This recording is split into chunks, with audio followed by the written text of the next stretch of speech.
Get it.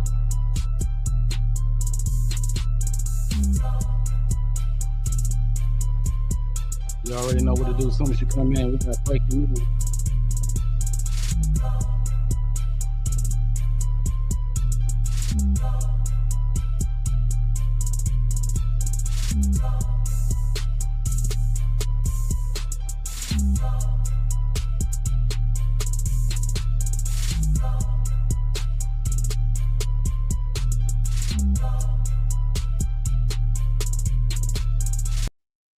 And we are back with another live, man. Another live stream. Salute to all the new subscribers. Salute to everybody come in. You already know what to do.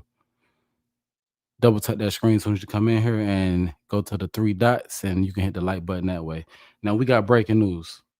Breaking news on the Charlie Sheen investigation situation, however you want to put it. Now, I was wrong about a few things. And when I'm wrong, I like to be transparent with my people. And it's more the same difference, y'all. Salute everybody coming in. So what we have here, we're not gonna be here too long. What we have here is the sheriff actually finally doing an interview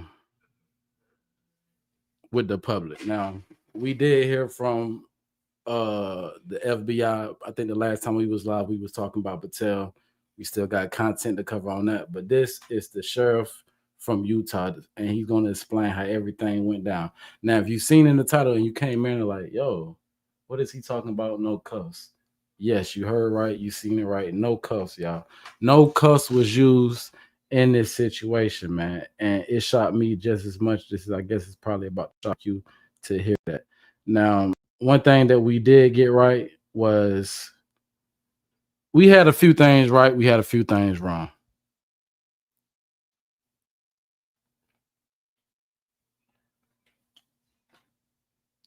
Okay. So his father and mother did assist in bringing him to justice, but it was not the pastor. It wasn't the pastor. It actually was somebody of faith, but it wasn't the pastor. Now we about to hear from the sheriff himself exactly what happened, how it all went down. How did they actually get him turned into the proper authorities? Just came out breaking news, man. If you just coming in, make sure you double tap that screen. Let's get into it. What I'm going to be discussing is not anything to do with the ongoing investigation. We are not the lead agency. FBI, State of Utah, DPS, Utah County, UVU, big collective effort. So our involvement, I describe it as just a really long agency assist. So we're not conducting the investigation. We're not doing interviews. I've been asked some questions, and there's some that I'm just not going to answer. It's going to be focused on how we were able to get Tyler to voluntarily come and turn himself in at my office. That's going to be the scope of it. I do want to touch on, so I have a retired corrections deputy named Matt Robinson. There was some initial news that, to the extent of ridiculous information out there, that Matt Robinson is currently a deputy with the sheriff's office, and he physically put handcuffs on his son, the suspect, and brought him into jail. That's completely false. It just so happens that Tyler's father is Matt Robinson. There was some information about a retired deputy. So somehow that got blurred in the media, and I want to make sure that we're walking that back as best we can, because Matt Robinson, my retired deputy, has been been harassed. He's had to leave his house at this point. So whatever you can do to help walk that back, I'd appreciate it. His family would appreciate that. So getting into the details. So obviously we knew Charlie Kirk was assassinated at UVU in the afternoon. About a 33-hour manhunt ensued, and I was winding down for the evening. And at exactly 8:02 on the 11th, I received a call from a friend of mine who happens to be a retired detective that worked for me for many years.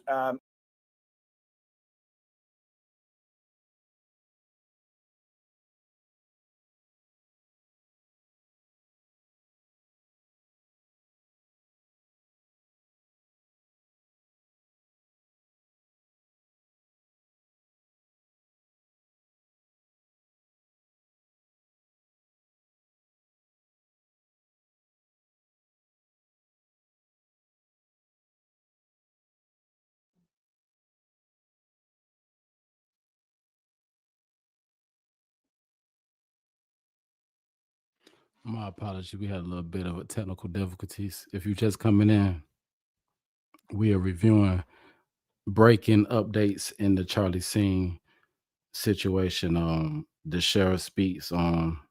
He I mean, Lord, I keep saying Charlie. I apologize. Charlie Kirk. I called myself Charlie Kirk. Lord have mercy. We got updates though. We got updates.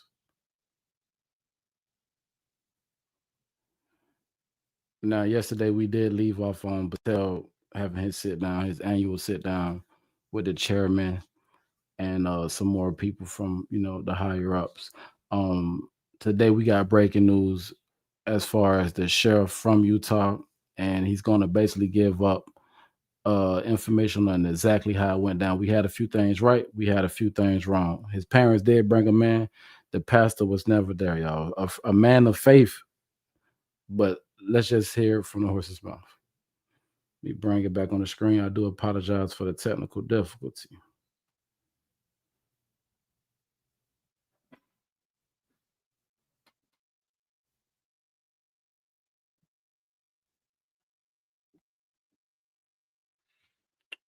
So this is breaking this, and it does answer a lot of questions that people have been having. So sit tight. We're gonna react. We're gonna commentate.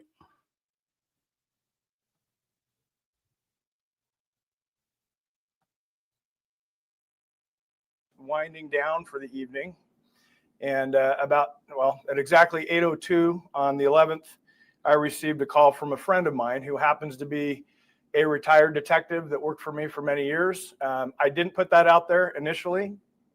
I wanted to protect that individual as much as possible. Unfortunately, in the court documents, which is standard, he was referenced as a retired Washington County deputy. So I didn't put that out there. It was in the court docs. I was trying to protect even that information and just saying retired law enforcement in general. So I get a call from my friend, and his said, "Hey, how you doing?" "Good." Yeah, and it's not, he's been retired a few years. We'll call each other. It's not unusual for me to get a call from him or vice versa.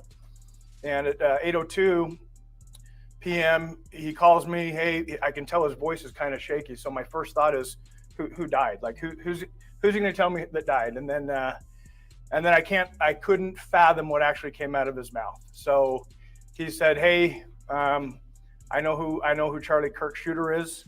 I know the family through religious association, and he's in Washington County now." All right, so boom. Let's go ahead and clear up the fact that I did, and many other people said that a pastor, it wasn't a pastor, it was a man of faith that knew the family. Now, there's two things that I want y'all to pay attention to. One of the things is that that the rumor was going around that his dad was ex-sheriff. That's not true. So what ended up happening is a guy with the same name. Basically, you're going to say anybody with the name Robinson right now is no good. Now, the things that stood out the most to me that shocked me in this briefing was the fact that they said that Tyler Robinson was never handcuffed, and he was brought in at specific, sensitive, in a sensitive way. It was part of the deal that he's about to talk about, a deal that he made with Tyler, his parents, and I guess the person of faith from the church, not the pastor. Let's get into it.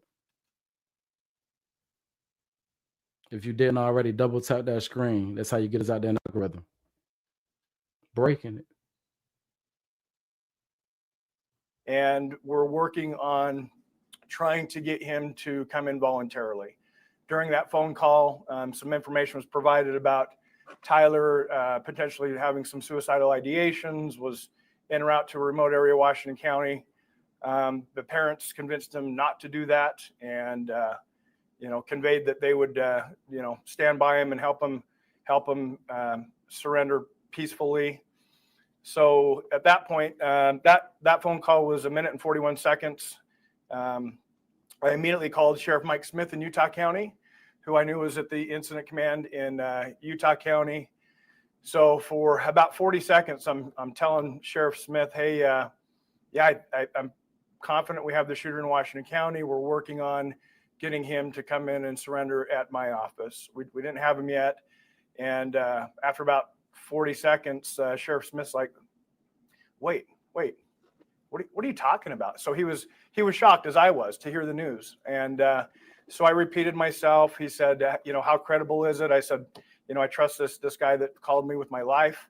And I think it's time you need to get your people, the lead investigators, headed to Washington County." Within the hour, my friend drove Tyler and his parents to my office, where he was greeted by plainclothes detectives. So that was part of it. So let's be clear. He had an inside person who was close to the family, who coordinated. Not a pastor, just a man of faith. Let's continue. And it sounded like he was law enforcement. Part of the deal is Tyler knew it was just inevitable with all the law enforcement pressure that his picture in the news, the gun on the news. He knew it was inevitable that he would be caught. He was fearful of a SWAT team hit on his house, or he was fearful of being shot by law enforcement. So part of the negotiation and getting him to bring himself in was that we would treat it as delicate and as soft as possible to make him feel comfortable to where he would show up at my office. And that's exactly what happened. So since we weren't the lead agency, basically it was about a 2.5 hour waiting in a room, not communicating with the suspect. Our job was not to interview. Our job was just to get him here. So after about 2.5 hours, we ended up getting federal agents and state agents in, and boom. So he's telling us right there, listen, y'all, Our job was only to move, transport him. Now, it's very important that he says that because he had to wait for 2 hours just for the FBI. Now, we heard from the FBI director. He said that we did. Then he said, I did it. He said, I said, put it on the news, put his face on the news because I had good faith in believing that the transparency that he wanted to show the people that he was about, that his predecessors about, that, he could do a better job in the Federal Bureau of Investigation. Now we get a chance to hear from the state side. Now, the details we heard so far is his parents and a friend that he both knew coordinated a situation to bring Tyler in. Now, if you didn't hear, he said Tyler was worried for sure about retaliation. He felt as though maybe somebody would try to unalive him. And it's also worth mentioning that he was suicidal, and maybe that's why he had the turtle suit, y'all. We're cleaning everything up, all the speculation, we're cleaning it right on up. We got it right here from the horse's mouth. The chef telling us in detail exactly how it happened. And if you in the thumbnail, you seen it like, well, where's the part with no cuffs? You ain't missed that part yet.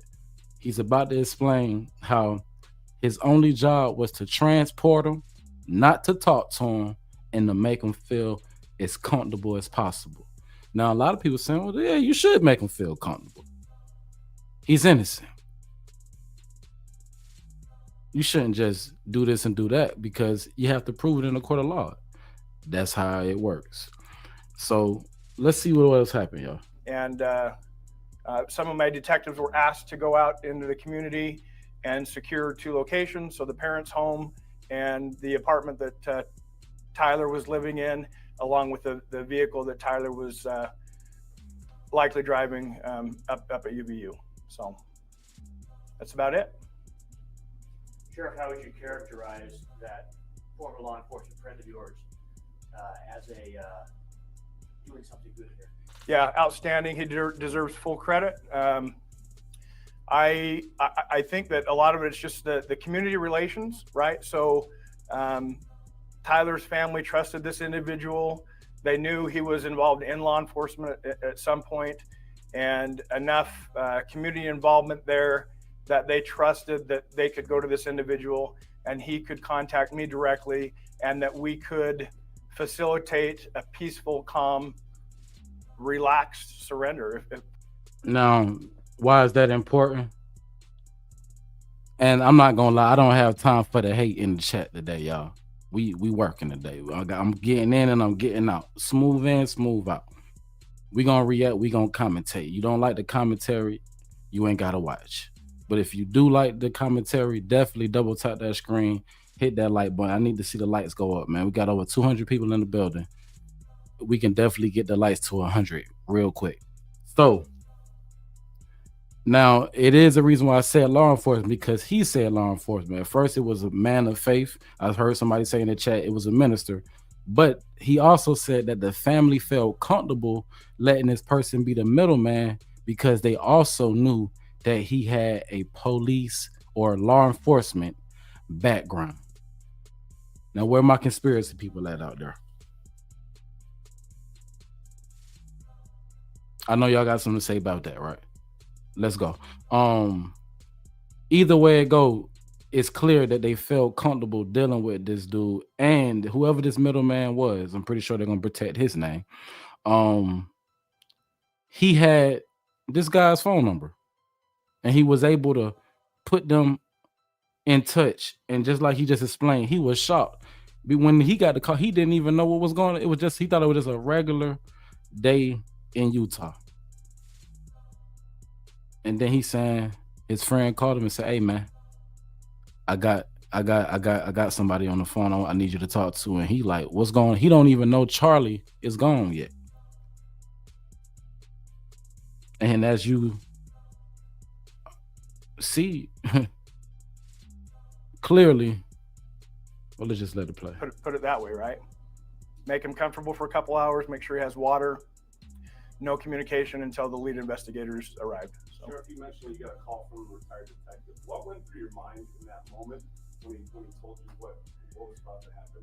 How did you negotiate with Tyler or his family? So what were your first impressions when? So shock, right? So I like I said, I couldn't imagine the conversation that occurred in that minute and 41-second conversation.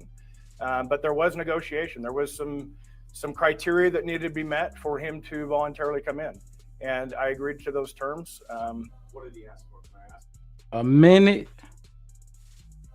and some change conversation. I bet that was an intense conversation for sure. If you're new to the channel, hit that subscribe button. We breaking down the latest updates in the Charlie Kirk situation. A lot of people mad. It's just another person. No. It's not just another person. You got to be honest, y'all. People do die every day, but this is one of them situations where I feel like Tyler chose this because he wanted to be known and he wanted to be big. You know what I'm saying? So it's not a regular situation. I'm sorry. I mean, I'm just gonna be honest. But let's get into everything that we got to talk about today. This is breaking news because no more speculation, no more guessing. You know, we know it was the parents. We've been talking about that. We heard it was a pastor. We are being corrected on that. It wasn't a pastor. It was something like a minister, a man of faith who had connections in law enforcement, which put him in touch with this guy right here. And he's basically telling us exactly everything that went down that he knows about, y'all. Put some respect on that like button, man. Appreciate it.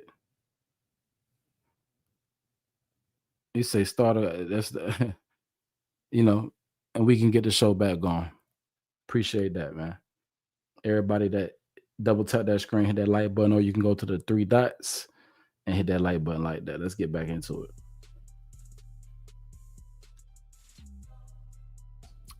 He basically for a peaceful, gentle, comfortable transition for him to come out. Again, he knew he was going to get caught. He didn't want a big SWAT team hitting his parents' house or his apartment. He was truly fearful of being shot by law enforcement. So that the conditions were as relaxed and comfortable and almost to the point of, inviting.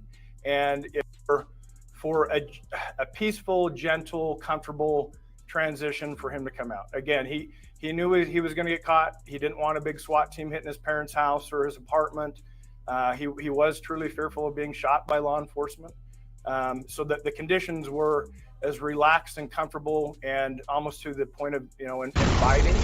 And if at the end of the day, we accomplish him surrendering peacefully on his own, I'm gonna make some concessions to make that happen. And what was his mood when you first saw him? I would describe it as quiet and somber. So not talkative, just no. Go ahead. There's been reports that this family friend was also potentially a youth pastor or connected to the church. Is that the same person? No church leadership, just an association through the religious. Was it somebody in the board, LDS board? Yeah, I would say that, but not in leadership. Unfortunately, the bishop of that ward has been drug into it because of some of the media reporting. But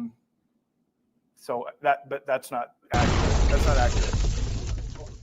All right, let's clean that up then. Let's clean it up. No speculating.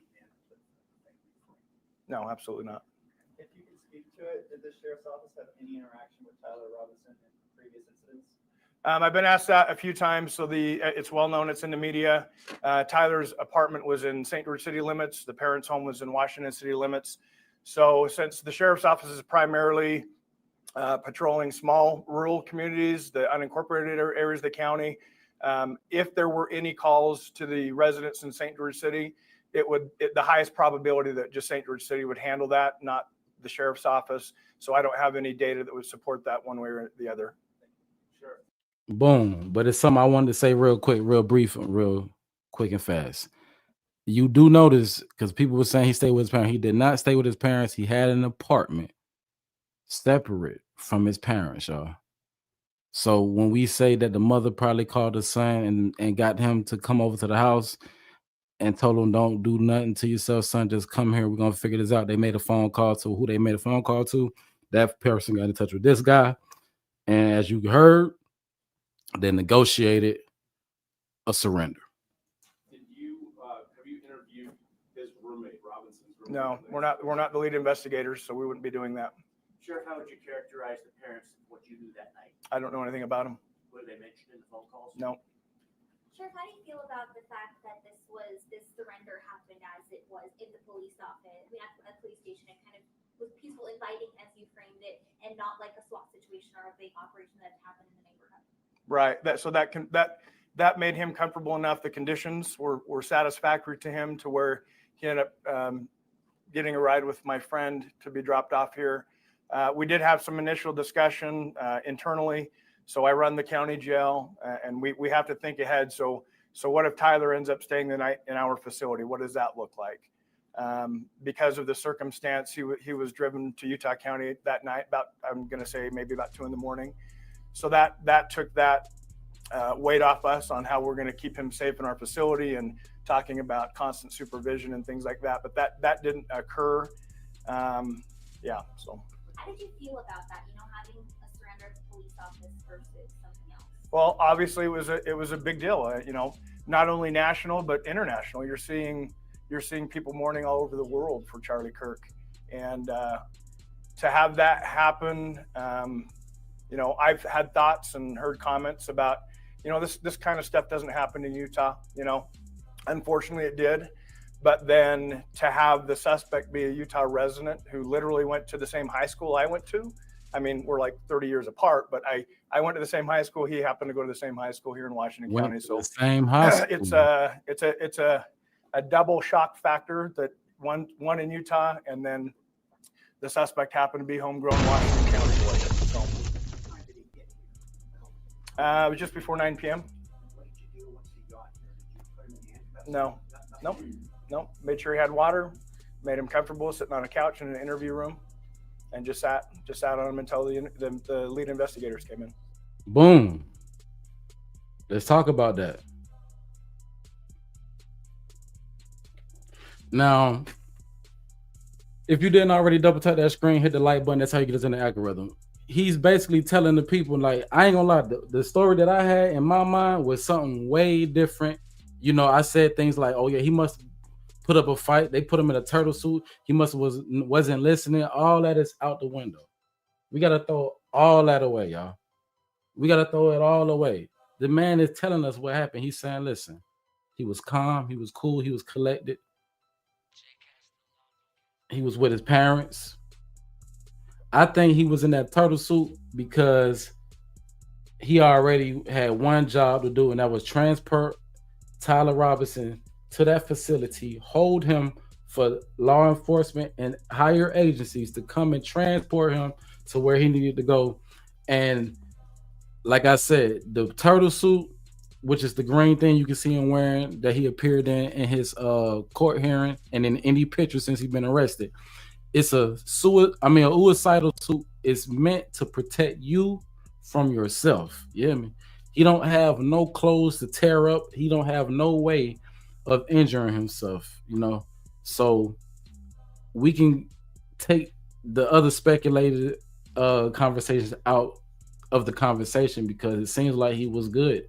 And in a minute, it might shock you, but we're about to hit the part where they say he didn't even have cuffs. He wasn't on a hard chair. He was on a couch. They wanted to make sure he was comfortable. They said they gave him water. They didn't want to give him no Gatorade. I guess they're like, no, that's too good. Allegedly. But let's get back into it. If you didn't already, double tap that screen. Again, that's how you get us in the algorithm. If you feeling the vibe, well, go ahead, subscribe. So his parents didn't say anything. No, not again. That was not our place to ask questions.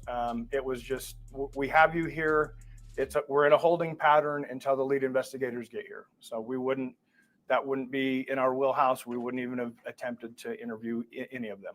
Sheriff, can you provide some more details about this detective, a friend of yours, retired detective? Was he a member of your homicide unit, violent? He was a detective. for many years. He was a detective. So in our agency, our detectives, like some cities, you have detectives just working homicides or just working sex offenses. Ours is all encompassing whatever case comes next, and you have the smaller caseload. You're going to get whatever case that is. How long has he been out of the force? About 3 years. How grateful are you the fact that this ended the way it did and not in a violent outcome? Oh, very, very, very much. Like I said, concessions were made to make that happen. So if, again, peaceful surrender, make him comfortable. He's accused of a horrific crime. So it's kind of odd to be in that, again, accused of a horrific crime, but then we are treating him very civilly, very humanely. And that's just part of the job. We do that on a regular basis. Now, let's be honest. It sounds good. It sounds civil. It sounds about right. Now, how many of y'all think that he's getting the proper treatment that he deserves it, or is he getting too? Do y'all think he's getting? They treat him too good. Why he get treated so good? And another thing that I want to say, we can clear up, is that he did just that's the part that you need to take notes on. That right now, okay, it wasn't the pastor, it wasn't the sheriff of the Robinson show that they was talking about. It was just a man who used to be law enforcement, and it sounded like he used to be a detective. So he had this guy number, well-known detective, I guess, in Utah. Let's get back into it. Is there anybody from Utah in the building right now, in the chat right now? Let me know. Try to make people comfortable, so they're relaxed, and that's just part of the job. We do that on a regular basis. Try to make people comfortable, so they're relaxed, and not bombard them with negativity or a hammer fist or stormtrooper type approach. We wouldn't do that. Sheriff, how many total phone calls were made between you and the retired detective? There were several follow-up phone calls that night. One was between my command staff and my friend, just them letting me know, hey, he is in the building. We have him in an interview room, and there's been several follow-ups since then. Just me checking in on him, and all the way to that first call to say we're here, kind of a phone call. Correct. Prior to him turning himself in, did you guys have any clue that maybe he was in the Washington area? No, not even a hint. And that was part of the shock factor, right? Is he could have been anywhere. Most people that are involved or accused of things like that, they'd want to get out of the area as soon as possible. So the fact that he came home basically was part of the shock factor, I think. You said he was afraid of being shot. What did he say exactly? How did he express that? Just that. Any concerns for- Just that. One of his fears of being shot by the police. Period. That's it. Was your friend that said that? That my friend conveyed that to me through. I mean, we got to talk about that, y'all. Like, he's scared to be shot, huh? How he's scared to get shot, knowing he just allegedly shot somebody? Now, we speculated, we commentated enough, y'all. Let's be honest for a second. I don't get the youth on this level of whatever you want to call it, bucking and going against the government. Like, he had to know that he threw his whole life away. He put his family in a messed up addiction. But it sounds like this guy, Tyler Robinson, wasn't fully thinking, but he came to his senses some type of way, because just like this man just said, he was afraid of his family being targeted. Well, why would you do it, Tyler?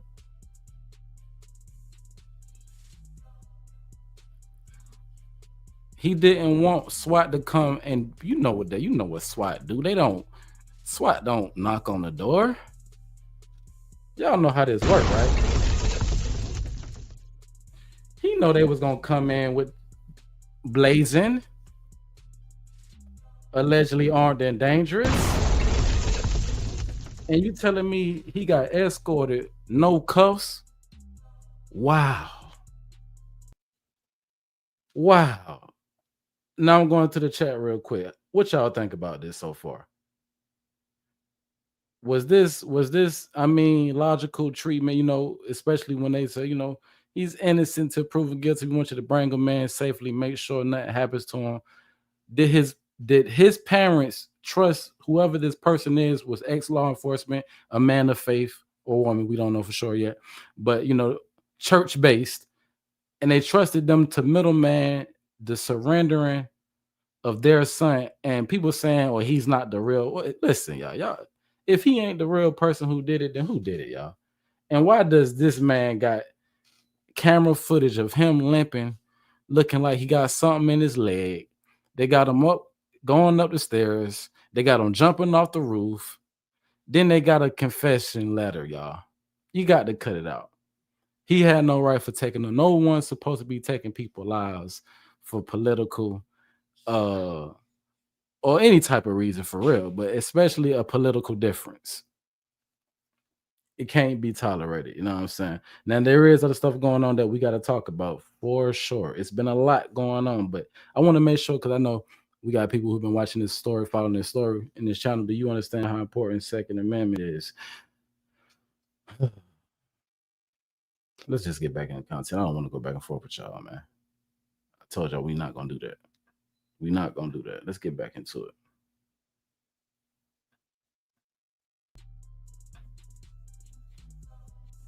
We almost through there, y'all. We almost through there. So if you're just coming into the building, this is Washington County Sheriff Office discussing what led to Robinson being apprehended, y'all. The moments that led up to it. So far, we found out that Tyler did have a fear that he would be shot. He was scared, y'all. He was scared for him and his family. So he was able to find somebody, I don't know how, but salute to his family, to make that phone call to make sure that he got in to custody unharmed. Now, it is interesting. I might have to go back because let's be honest. I want y'all to hear it again if y'all didn't hear it. He did not have handcuffs on at no time. Let the record reflect. He was a detective. For many years. He was a detective. So in our agency, our detectives, like some cities, you have detectives just working homicides or just working sex offenses. Ours is all encompassing whatever case comes next, and you have the smaller caseload. You're going to get whatever case that is. How long has he been out? That hasn't came out yet. About 3 years. How grateful are you the fact that this ended the way it did and not? That information has not been released. Oh, very, very, very much. Like I said, concessions were made to make that happen. So if, again, peaceful surrender, make him comfortable. He's accused of a horrific crime. So it's kind of odd to be in that, again, accused of a horrific crime, but then we are treating him very civilly, very humanely. And that's just part of the job. We do that on a regular basis, try to make people comfortable so they're relaxed and not bombard them with negativity or hammer fist or stormtrooper type approach. We wouldn't do that. Sheriff, how many total phone calls were made between you and the retired detective? There were several follow-up phone calls that night. One was between my command staff Moderators, and I don't even my want to friend, get them out of there. just them letting me know, hey, he is in the building. We have him in an interview room, and there's been several follow-ups since then. Just me checking in on him, and all the way from that first call to say we're here, kind of phone call. Correct. Prior to him turning himself in, did you guys have any clue that maybe he was in the Washington area? No, not even a hint. That was part of the shock factor, right? Is he could have been anywhere. Most people that are involved or accused of things like that, they'd want to get out of the area as soon as possible. So the fact that he came home basically was part of the shock factor, I think. You said he was afraid of being shot. What did he say exactly? How did he express that? Just that. Any concern for- just that. So, yeah, one of his fears of being shot by the police. Period. That's it. That's that my friend conveyed that to me through conversation with Tyler's parents. Any concern for the family and the roommate's safety if and when they come back to their home in Washington City or in St. George? Any concerns? Oh, absolutely. They need to lay low for a long time, unfortunately. So even Boom. So the sheriff even admits that because they're asking about the roommate. Well, is the roommate getting they saying everybody need the parents, the roommate, they need to lay low right now. And he's about to basically explain that he has a friend with the last name Robinson who has a business, and even he's receiving threats, and he don't have nothing to do with these folks. Serious business, viral content, social media, how it's healthy and unhealthy for us at the same time. Man. Let's get back into it. I'll throw this out there. I have a second cousin with the last name Robinson. He happens to be an optometrist in town. And his office has been receiving threatening phone calls just because of his last name. So to put somebody in that kind of burdensome situation when they had nothing to do with it, no relation to the family, just think about how the actual individuals involved in this incident are feeling right now. Are you placing any deputies at their house, outside their house, anything like that? So that's not our area of patrol, so the cities would handle that. If that request came in, but I don't have any insight there. Sheriff, can you describe the handoff that occurred from Tyler Robinson to the authorities that came down? I'm saying people, they Yeah, say they parked in my parking lot. Oh wait, the lead investigators. So by the time they were in town, Tyler was sitting in an interview room with his parents when they arrived. So they were already in this building when the lead investigators were. Let's hear that part again, because that's very important that understand what he just said, so I'm not speculating. He was allowed to sit with his parents. I thought like everything, like I'm saying, we got a mix chat today. And I'm seeing people saying they need more. Like, I'm not gonna lie, like I understand where y'all coming from. I need more because we done seen a lot of stuff in this millennium, as far as we just gonna say that, right? And one thing about it is transparency has never been a given thing with our government, even though they try to pride themselves on transparency. But we all know we don't be getting the whole truth and nothing but the truth. We know we be getting what they want us to know. So the fact that they having this meeting, and maybe, and it's days later, this is a fresh briefing, y'all. So I guess he wanted to wait till the FBI did their thing, to the funeral was had, to everybody settle down, to where he was gonna actually tell his story. Because let's be honest, his part of the job has came and is gone.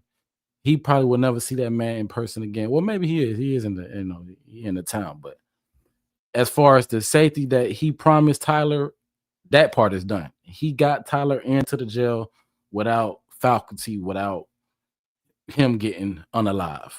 And that's what Tyler main thing, from what he said anyway, that was one of his main things that he wanted to happen. Please, I just want to be brought in without holes in my body. Now what's crazy is they also said that when he was talking to his mom, that he was suicidal, and that I guess he was ready to just give it all up. But what parents want to see their child go out like that? You know what I'm saying? As a parent, I'm pretty sure they rather see him be alive, even if he does get this death penalty. This got to be crazy for him. So it's mixed emotions all over the board. This is a crazy situation. He also explains how the parents, the significant other, they have to lay low. He ain't say for a few months. He said for a few years, family. He said they need to lay low for a few years. Let's get it. Oh wait, the lead investigators. So by the time they were in town, Tyler was sitting in an interview room with his parents when they arrived. So they were already in this building when the lead investigators arrived. And how did that handoff go down? Was he handcuffed? No, he was sitting on a very comfortable couch with a water bottle in his hand, not restrained. He was again cooperative, somber, quiet. Somber and quiet. Since then, what has this whole ordeal been like for your county union office? I've all of a sudden received a lot of media requests. So that's what's changed in my world. So the parents were in the room in the interrogation area. Correct. Correct. That was part of the negotiation to get him here, is that the parents would be with him when he arrived. Can you explain the last moments? Did they hug? Did they? I don't have any detail on that. I'm sorry. All right, so it seems somebody asked the same question that I was asking. Well, what made him get special treatment? How did he get to have his parents sit there? You know what I'm saying? I thought they supposed to take him into custody. How is he in custody on the couch with his parents? Were they talking? And it's something interesting that I'm gonna be honest, nobody said this yet. Or maybe it's about to be said. Even though he was allowed to be in there with his parents, this sheriff officer is saying, yes, we did that because that was part of the agreement of his surrendering. So don't just, it ain't like it's a normal thing that they do this. All this was a special. Now, should he have been given special privileges to return himself in, where we seen other people just get taken in the hard way? I think that phone call that the parents made definitely helped with the way he got taken in. Now, as far as them being able to stay with him until further agencies got there to interview him, now that was interesting. But you got to know that it was recorded. Yeah, they got to have recorded that.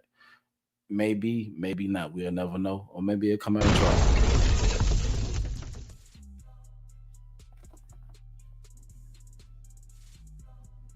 Turned over to FBI or state? It's a joint investigation between the FBI and the state of Utah primarily. Anytime anything this large scale happens, it's all hands on deck. So we're going to need a lot of, just covering the campus and securing the crime scene up north. We've had, active shooter incidents down here recently where every law enforcement wearing every uniform in the county is going to go to those types of scenes. Just to be clear, he was not handcuffed when he was. Correct. He was not handcuffed. No. Did the sheriff's department help secure the perimeter? Office. He was not handcuffed. The office. Did you help secure the perimeter or the? Oh, my fault. Y'all can see it. So since the lead investigators were 3 hours north of us, it took them a while. So that was again, I describe it as an agency assist, securing the crime scene up north. We've had active shooter incidents down here recently where every law enforcement wearing every uniform in the county is going to go to those types of scenes. Just to be clear, he was not handcuffed when he was. Correct. He was not handcuffed. No. Did the sheriff's department help secure the perimeter? Office. Excuse me. Thank you. The office. Did you help secure the perimeter or the? Yes. So since the lead investigators were 3 hours north of us, it took them a while. So that was again, I describe it as an agency assist. We went and just secured the homes. We didn't search the homes. We didn't communicate with anyone within the homes. It was just, we were just locking things down until they arrived. That was Thursday night. Yes. Yeah. Is the roommate in protective custody? Or? I don't have any comment on that. How do you characterize the interactions between the parents, Tyler and Tyler, in the time that they were sitting here? They were together. That was it. I can't point to any emotion or body language or anything to that. They were just with him. So. Was he recorded? Yeah, he's not gonna say that because they recorded everything. All of our interactions in that room are recorded. You heard that? Discussion of him being potentially suicidal. Did y'all hear that?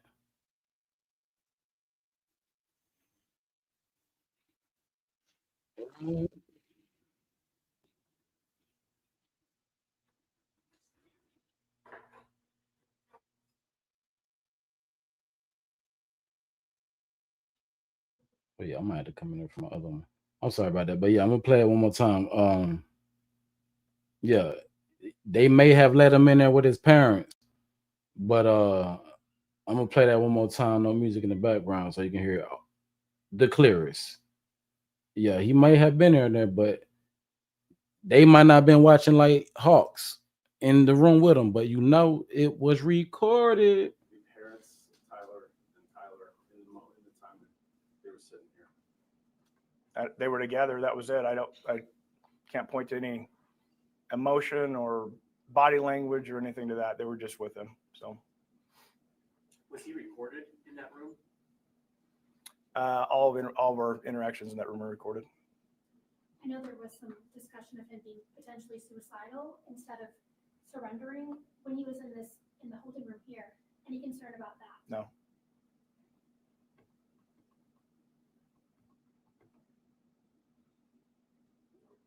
Okay, we can sit here and stare at each other all day, or we can be done. Good? Okay, thank you. Here, Tyler Robinson could be seen leaving the rooftop, running in to the streets and. All right, boom.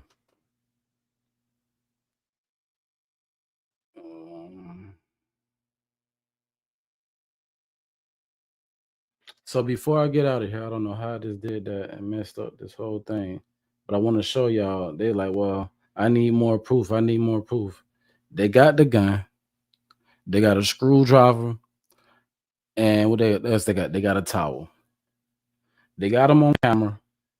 They dang near have a confession, but he's not talking right now. But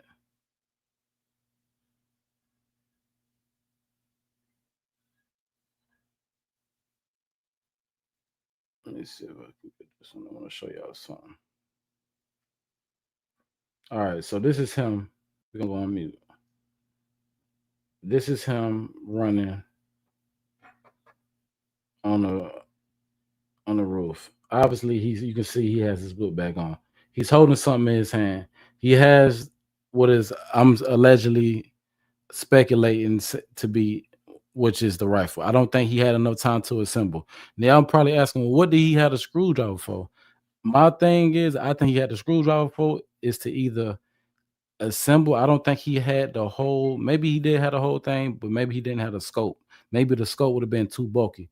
But maybe he didn't have time to put on the scope. Who really knows? But what you about to see in this footage is Tyler basically running off the roof, and we know it's him because he's been identified. But if you look closely, before he jump off the roof, you can see that the thing in his hand is not a bag. That flap you seeing, that's the towel right there. Now if I slow this down, gonna slow it down to 0.5. Look at this. Boom.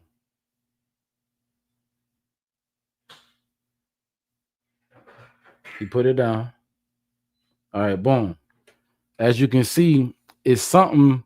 You can see part of the towel hanging down, but it's something long right there in his hand that he's putting down. And as you can see, he's running with what seems to be a rifle. So for the people who saying, well, I need more, I mean, this is a lot. Now, what else? What else can y'all say? Like, oh, it's not him. I mean, his parents said it's him. He's saying it's him. They got him on camera. What else is there to say? And if that wasn't enough, let's play it real quick. Boom. You see him put it down.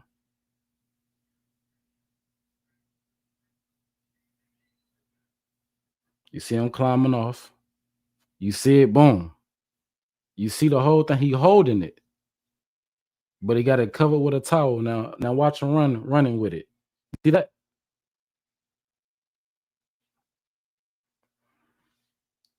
So get the lights up. Double tap that screen, man. The book bag is on him. It's only one other thing he can be carrying at this point, y'all. Y'all see what he doing and how he blends in the traffic. Now, the other part of it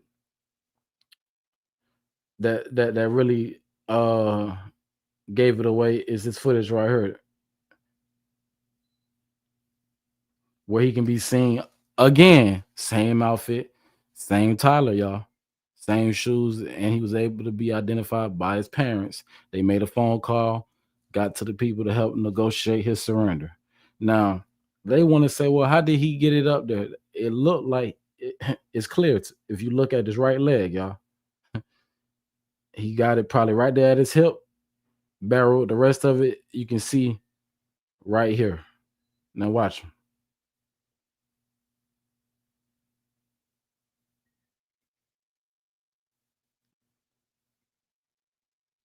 I'm gonna run that one more time.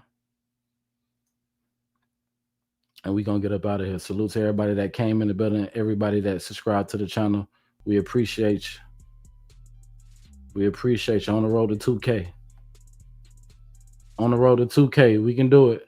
We're going to play it one more time, and then we're going to get up out of here. Check them out.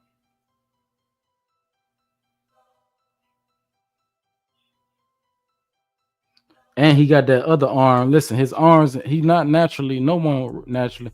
He walking like a cool player from the Himalaya. Ain't no way.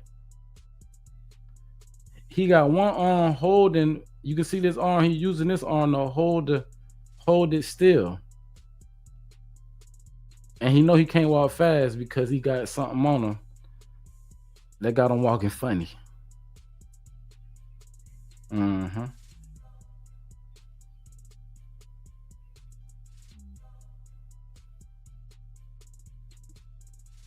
Talking about they got you, buddy. And this goes out to all the youngest all over the goddamn nation, man. It's not worth it, family. It's not. Stay in school, get your education. Being worshiping this type of activity is not worth it. Being in this situation not worth it. They got a place for you. It's called prison, you know, and it ain't nothing nice. It ain't nothing nice. For the people who I'm seeing all type of stuff going on. People losing their jobs behind this stuff. People going to jail behind this stuff. Listen, everybody is entitled to their opinion for sure, but he took it a step further than taking somebody's life, man. You can't be doing that out here. He too hot out here. Now he gonna have time to cool down, and it's looking like he might not have that much time. They seeking the death penalty. Let's be honest. If you didn't already, hit the like button. As always, I'm here to stay true to the content, stay true to you, stay true to the facts. So if I was wrong, I was wrong. We're going to always come back. We're going to correct it. Let's go over the menu. At the end of the day, his parents, mother and father, indeed helped turn him in, but it was not a pastor, y'all. We can clear that up. It was not a pastor. It was a friend of his parents who had a background in law enforcement who was able to call this guy, which made it possible for this guy today to tell his story. So y'all tap in with me if you knew. No cooling down, everything changed. He said everything changed, no cooling down. I got to get back to my daily, y'all. Appreciate everybody that came in. Listen, I see we got a lot of people that just subscribed to the channel. Hey, I really do appreciate that. We got memberships, we got super chats. Well, just come back and visit sometime, y'all. With that being said, we out. I appreciate everybody that came through, man. Fair use is in effect. Just here to educate my people for purposes such as criticism, commenting, news, and reporting. You know, we here to just talk about everything that's been going on in the news and this entire situation. Until next time, y'all stay safe. It's me, your host, Gundini. Clips are us indeed. And I'm out. Real talk, what you gonna do when the pressure on?